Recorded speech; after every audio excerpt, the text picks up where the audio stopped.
Sa loob ng 20 taon, UAE ang naging bukas na pintuan ng Iran habang nagsasara ang iba. Isinara ng parusang Amerikano ang sistema ng pagbabangko noong 2010. Lalong humigpit ang mga restriksyon ng Europa noong 2012. Tuluyang nagsara ng ekonomiyang dolyar noong 2018 nang winakasan ni Trump ang JCPO at ipinatupad ang maximum pressure. Pero alam mo, laging bukas ang Dubai para sa mga elite ng Iran at syempre, sa mga opisyal ng Iran. Ganito nakuha ng mga opisyal ng Iran ang bilyon-bilyong halaga. Posibleng umabot pa 10 bilyon mula sa ekonomiya ng Iran papunta sa sarili nilang bulsa. Ang sistemang ito ng shadow banking ang tumulong sa Iran na mailipat ang 10 bilyong dolyar sa pamamagitan ng mga di kilalang kumpanya papunta sa mga proxy network ng Iran, sa mga misil ng Iran at syempre sa mga bulsa ng mga commander ng IRGC at kanilang mga pamilya na nakatira sa ibang bansa.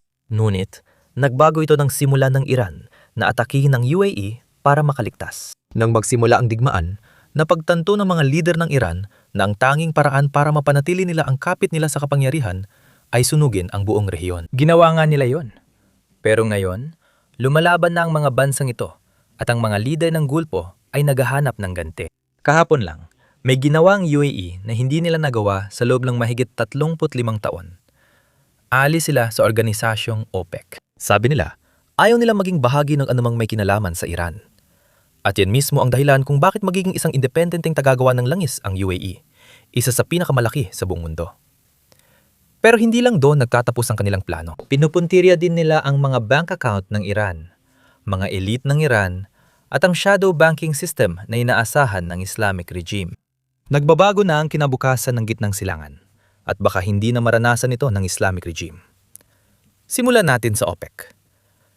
Ang OPEC ay isang international na kartel ng mga bansang gumagawa ng langis, tulad ng Iran, na nagtutulungan para mapanatiling mataas ang presyo ng langis. Hindi nila lubos na kontrolado ang presyo ng langis dahil may malalaking producer sa labas ng OPEC gaya ng Estados Unidos. Ngunit malaki pa rin ang impluwensya nila. At ngayon, nababawasan na ang impluwensyang yun.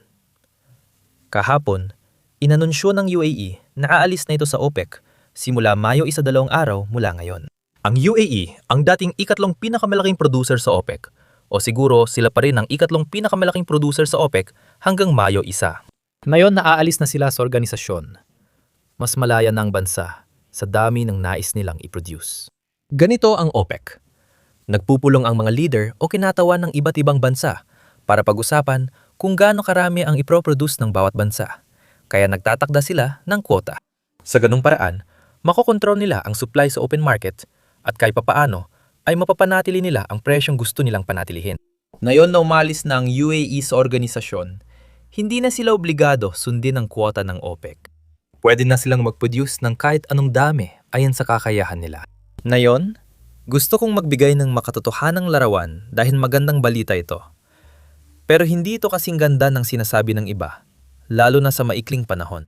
Tingnan natin ang kwota at produksyon ng UAE sa ilalim ng organisasyon. Ang OPEC quota ng UAE ay 3 tuldok 5 milyong bariles kada araw. Pero ang aktual na produksyon nila ay 2 tuldok 2 milyong bariles lang kada araw. Kaya mas mababa na sila sa kanilang kwota. Hindi kwota ang dahilan kaya di sila makapag-produce ng marami. Sinabi ng Ministro ng Enerhiya ng UAE na alis na sila sa OPEC at kayang taasan ang produksyon hanggang 6 na milyong bariles kada araw kung kailangan ng merkado at may buyers. Kapag naabot ng UAE ang 6 na milyong bariles kada araw, siguradong magandang balita ito para sa lahat ng bumibili ng langis tulad natin. Malamang hindi ito magandang balita para sa mga kumpanya ng langis. Pero sino ba ang may pakialam? Pero alam mo, ang dahilan kung bakit mas mababa ang produksyon ng UAE kaysa sa kanilang OPEC quota ay walang kinalaman sa OPEC mismo, kundi may kinalaman ito sa kipot ng Hormuz. Alam nyo, hinaharang na Iran ang kipot ng Hormuz, kaya hindi makapasok o makalabas ang mga barko at tanker. Dahil dito, hindi nakakapag-produce ang UAE ng kasing daming pinapayagan ng OPEC. Pero may paraan silang malusutan ito. Tingnan na nga pa. Kita mo, may pipeline ang UAE na tumatawid sa buong bansa at nagdadala ng langis lampas sa Strait of Hormuz. Milalampasan nito ang strait. Dati, inililipat lang ng UAE ang langis mula field papunta sa pinakamalapit na pantalan. Tapos kinukuha ito ng tanker at dinadala sa kabila ng Strait of Hormuz, papunta kung nasaan man ang mamimili. Ngayon na sarado na ang Strait of Hormuz ng Iran, ginamit ng UAE ang pipeline para ilipat ang langis sa kabilang panig ng bansa. Sa kasamaang palad, maliit lang kapasidad ng pipeline na ito. Mga 1.5 milyong bariles ng langis bawat araw lang ang kaya nito. Iyan ang tinatawag na bottleneck. Kayang mag-produce na mas marami ng UAE, pero hindi nila maipapadala ang dagdag hanggat hindi muling nabubuksan ang Strait of Hormuz. At iyan ang dahilan kung bakit mas kaunti ang kanilang napoproduce kaysa sa kaya talaga nila. Pero sa pangmatagalan, hindi ito magandang balita para sa Iran. Dahil isa na naman itong sinyales na ayaw ng UAE na magkaroon ng anumang kaugnayan sa Iran. At kung isa kang ministro o mamamayan ng UAE, alam mo kung bakit. Tingnan mo kung anong ginawa ng Iran sa nakalipas na 60 araw. Kita mo, noong panahon ng digmaan, mas maraming rocket at missile ang pinakawala ng Iran sa UAE kaysa sa ibang bansa na inatake nito. Kasama na rito ang Israel, na isang bansang direktang umatake sa Iran. Kahit ganito, patuloy pa ring inaatake ng Iran ang UAE at sinisirang mga paliparan, daungan, pasilidad ng langis at anumang kaya nilang tamaan. Mula sa pananaw ng mga Emirati, wala itong saysay dahil hindi naman binigyan ng UAE ng pahintulot ang Estados Unidos na gamitin ang mga base sa kanilang bansa o kahit ang airspace ng UAE para takihin ang Iran. Hindi sila kasali sa digmaang ito. Pero galit ang Iran sa katotohanang bahagi ang UAE ng Abraham Accords. Isa sila sa ilang bansa sa gitnang silangan na kumikilala sa Israel bilang isang estado. Iyan ang dahilan kung bakit mas target ng Iran ang UAE kaysa ibang bansa sa rehiyon. Naisip din ng Iran na kung aatakihin nila ang mga gusali at apartment ng sibilyan, baka mapilitan ng Estados Unidos na pigilan ng digmaan. Gusto talaga nilang magsagawa ng teroristang atake para mabuhay ang kanilang rehimen. Pero hindi ito kinalimutan ng mga ministro at mamamayan ng UAE. Hayagan nilang sinasabi na wala nang balikan matapos ginawa ng Iran. Hindi na nila muling mabubuo ang tiwala sa rehimen ng Iran. Pakinggan ninyo ito. Upang buuin muli ang relasyon nito sa rehiyon dahil kailangan talaga nila ito. Sinasabi kong buuin muli ang relasyon dahil tingin ko di na maibabalik ang tiwala. Magkaiba ang dalawang iyon. Hindi ka pwedeng atakihin ng 2,000 at walang dang na mga misil at drone. Tapos kakausapin mo ako tungkol sa tiwala. Aabutin ng napakatagal bago mangyari yun. Ngayon, mula sa pananaw ng Iran, naniniwala sila na kailangan talaga nilang gawin ito. Kailangan nilang atakihin ang mga gusali ng apartment at mga paliparan sa ibang bansa dahil iyon lang ang nakikita nilang paraan para mabuhay ang kanilang rehimen. Pero sa kasamaang palad, kita mo, ang Iran ay sobrang, at ibig kong sabihin ay sobrang umaasa sa UAE. Babalik at tatama sa kanila ang pagdepende nila sa UAE dahil sa ginawa nila sa digmaan. Para maintindihan ang pinag-uusapan natin dito, tingnan mo itong anunsyo mula sa US Treasury na naganap lang kahapon. Ngayon, bilang bahagi ng Operation Economic Fury, isinailalim ng Opisina ng Treasury sa sanksyon ang 35 entidad at individual na namamahala sa shadow banking architecture ng Iran at tumutulong sa paggalaw ng $10 bilyong na ilegal na kita. Pinapapadali ng mga network na ito ang pagpasok ng armadong puwersa ng Iran, kasamang IRGC, sa global na sistemang pinansyal. Para makatanggap ng bayad sa ilegal na bantahan ng langis, bumili ng sensitibong bahagi ng misil at armas, at maglipat ng pera sa mga teroristang proxy ng Iran. Kita mo, nitong nakaraang 2 linggo, tumaas ng husto ang mga sanksyon ng US laban sa Iran. Ang mga bagong parusang ito ay nakatuon sa mga negosyo at taong tumutulong sa Iran na umiwas sa mga pandaigdigang parusa laban sa rehimen. At ang dahilan kung bakit nangyayari lahat ito ngayon ay dahil ang UAE ay talagang tumutulong sa Estados Unidos. Bago ang digmang ito, isa ng Iran sa mga bansang may pinakamaraming parusa sa mundo. Sila pa nga ang may pinakamaraming parusa bago sinalakay ng Russia ang Ukraine. Matapos ang pananakop, si Putin ang pinakamalupit na naparusahan. Ngunit kahit ganon, hindi dapat nakaligtas ng ganito katagal ang Iran dahil sa mga parusa.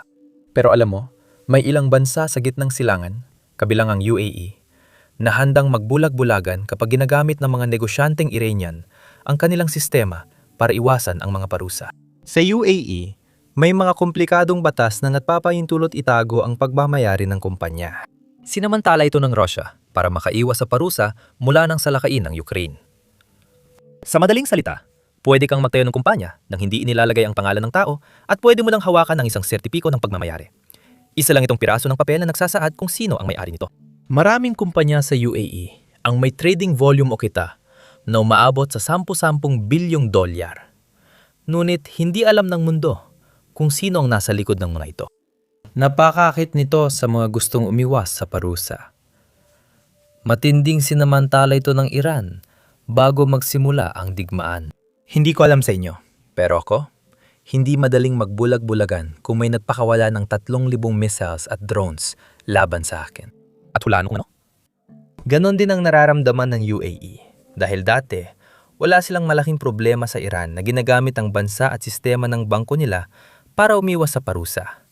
Pero ngayon, meron na. Ngayon, mahigpit na nakikipagtulungan ang UAE sa Estados Unidos para isarang lahat ng butas na ito at ang shadow banking system na itinayo ng mga Iranian na ikinagalit ng Iran. At ipapakita ko sa inyo ang kanilang pahayag sa isang saglit lang.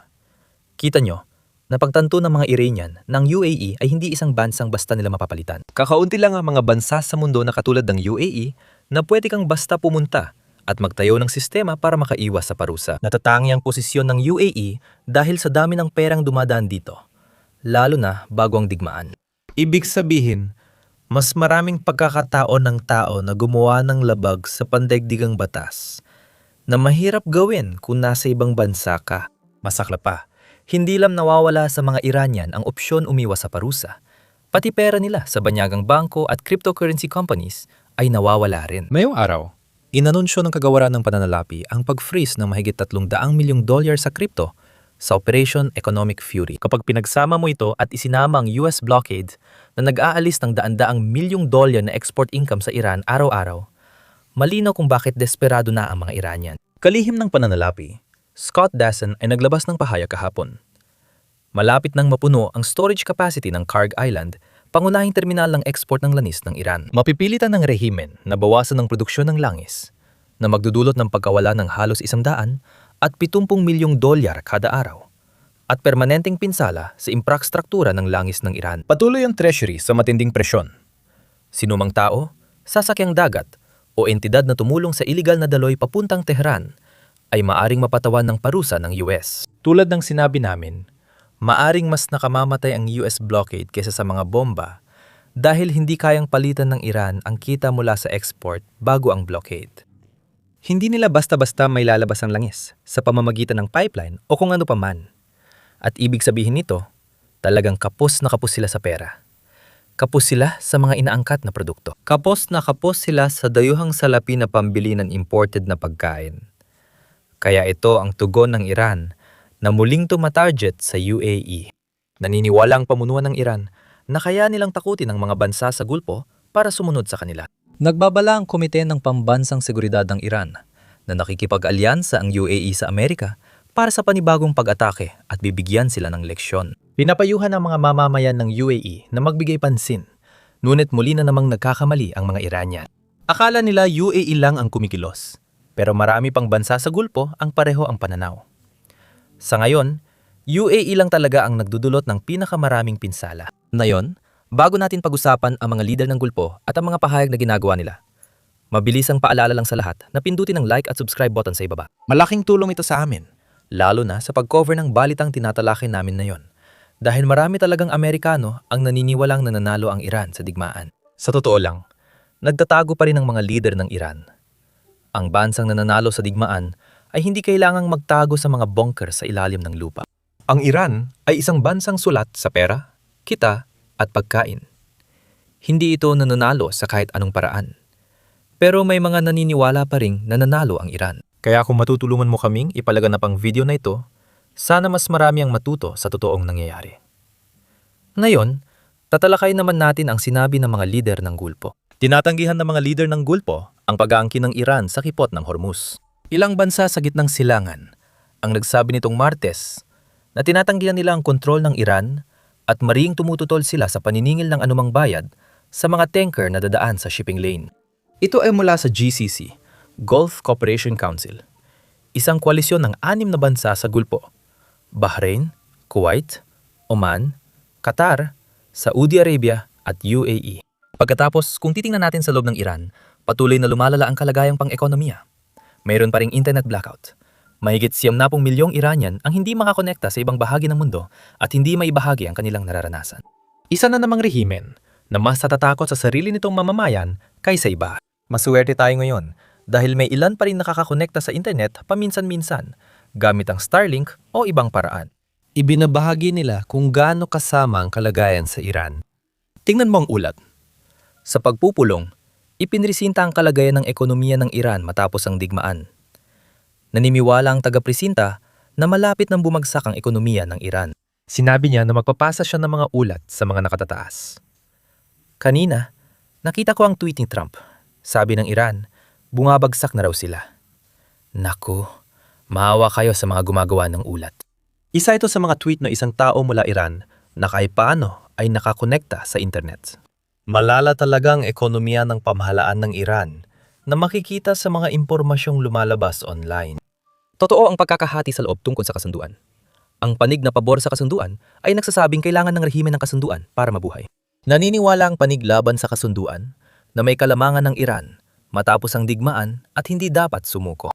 Nakasalalay dito kung makakakuha ng kasunduan ang US mula sa Iran sa kung gaano katagal nitong mapananatili ang blockade at kung gaano ito magiging malikhain sa pagbuo ng kasunduang hindi magmumukhang pagsuko ng Iran.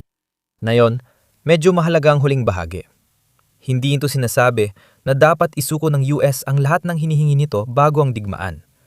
Kundi sinasabi nito na ang kasunduan ay dapat ihain at ipahayag sa parang hindi magmumukhang basta na lang sumusuko ang mga Iranian. Dahil dito, baka isipin ng iba na sumusuko lang ang mga Iranian at kung masyadong magyayabang ang US, mahihirapan ang delegasyon ng Iran na kumbinsihin ng IRGC o kahit ang publiko ng Iran, lalo na yung mga sumusuporta sa rehimeng Islamiko.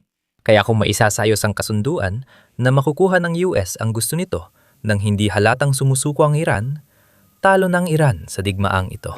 Mahusay itong nagawa ng dating Pangulong George H.W. Bush nang bumagsak ang Soviet Union noong 1991. Hindi siya nakatuon sa pagyayabang na panalo ng Estados Unidos at kanluran sa Cold War. Tinututukan niya na mahawakan ng pagbagsak na ito nang hindi magdudulot ng malaking problema sa ibang bahagi ng mundo. Gusto kong ibalik ang atensyon ninyo sa pagpupulong sa Pakistan.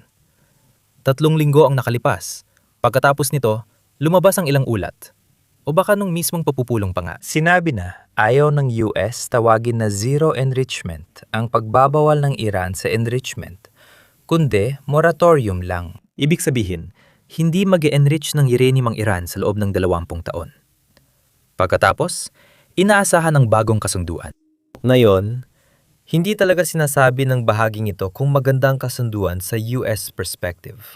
Pero kung sakali makuha natin ng tama ang lahat ng ibang detalye at mapapayag pa rin natin ang Iran na huwag magpayaman ng uranium, sabihin na nating 20 taon, 30 taon o 15 taon, hindi sigurado kung gaano katagal ang magiging takbo ng kasunduan, sa isang banda, magiging positibo ito.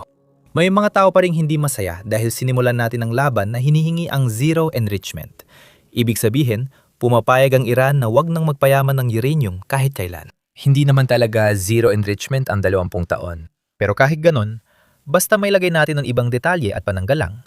Halimbawa, hindi gumagawa ang Iran ng lihim gaya ng pagtatayo ng pasilidad sa pagpayaman ng uranium habang hinihintay na matapos ang 20 taong palugyan. Kung maiiwasan natin ang nangyari nung kasunduan nung 2015, pwede itong gumana. Pero nakadepende pa rin sa iba pang detalye. Hindi natin masasabi kung maganda ang kasunduang ito hanggat kulang ang detalye. Abangan na lang natin ang susunod na mangyayari. Kahapon, napag-usapan natin nagpapadalang Iran ng ikalawang bersyon ng panukalang kapayapaan sa Estados Unidos matapos tanggihan ng US ang una. Sa ngayon, wala pa tayong detalye kung naipadala na ba ang pakalawang bersyon na ito sa Estados Unidos o kung anong laman nito o kung ano ang ilalagay dito. Hindi ko tinalakay ang bahaging yan dito. Pero kapag may bagong impormasyon, gagawa tayo ng updated na video. Kaya siguraduhin i-like at mag-subscribe sa button sa ibaba at magkita-kita tayo sa susunod na video. Para maintindihan ng asa ng Iran na yon, balikan natin kung paano ito nakarating sa kasalukuyan nitong kalagayan. Hindi lang ibig sabihin na bumalik tayo sa 1979 nung Rebolusyong Islamiko. Sa totoo lang, dapat nating balikan ang pamumuno ng dinastyang Qajar sa Iran noong ika-19 na siglo para makita kung paano nakaapekta ang mga desisyon ng mga pinuno noon sa Iran ngayon.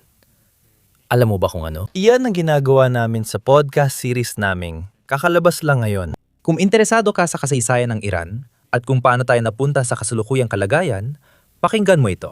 Mapapanood mo ito sa pamamagitan ng pag-click sa mga link sa description o kaya ay i-click mo lang ang end screen sa iyong screen. Basta i-click mo lang ang video na nasa iyong screen.